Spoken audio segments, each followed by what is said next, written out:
नमस्कार दोस्तों, आज में हम बात करेंगे कुछ ऐसी बातों की जैसे इतिहास में जैसे लिखा गया है। रावण संहिता। रावण संहिता में बताया गया है कि रावण ने भगवान शिव को अपने मस्तक पर सजा रखा था। मतलब उन्होंने शिव की इतनी आराधना की, इतनी पाठ पूजा की कि उनको प्रसन्न कर रखा था। रावण शिव और शक्ति दोनों का ही पुजारी था और इनकी इतनी आराधना करता था। विधि से इनकी आराधना करके रावण ने शिव और शक्ति को प्रसन्न कर रखा। शिव और शक्ति ही संसार के मालिक हैं, पिता हैं, परमेश्वर हैं। इन्होंने ही सभी ग्रहों को जन्म दिया है, इन्होंने ही ब्रह्मांड को जन्म दिया है, सभी प्राणियों को जन्म दिया है।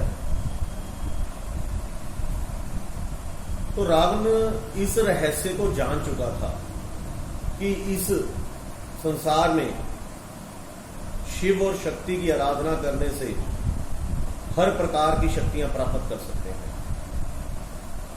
तो रावण ने शिव और शक्ति की आराधना करके इतनी शक्तियां प्राप्त कर ली थी कि उसने 9 ग्रहों को अपने काबू में कर रखा था। उसने 9 पौड़ियां बना रखी थी।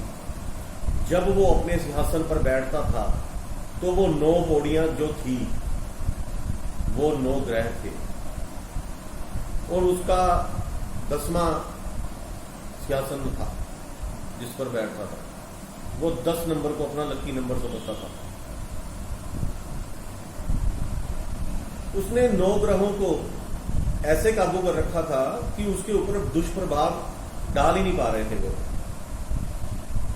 उनके ऊपर सुनने में यह भी आया है कि रावण जब अपनी 9 पौड़ियां चढ़ता था तो सभी ग्रहों के सर के ऊपर अपना पांव रखकर फिर अपने सिंहासन पर बैठता था।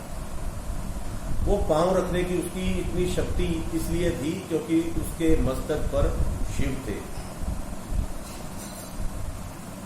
तो दोस्तों, कहने का मतलब ये है कि जो एस्ट्रोलॉजी है ये उस वक्त से चलती आ रही है, उस वक्त से ग्रहों की चाल चलती आ रही है। ब्रह्मांड में ग्रह अपना कार्य करते रहते हैं, तो इनको काबू में करना, इनको प्रसन्न करना, ये हमारे हाथ में है। हम उनको पाठ पूजा करके, उनका दान पुण्य करके, उनको प्रसन्न करके उनसे लाभ ले सकते हैं। तो कहने का तात्पर्य यह है दोस्तों, इसका ज्ञान हर किसी को होना चाहिए, बल्कि ये तो सब्जेक्टिव होना चाहिए।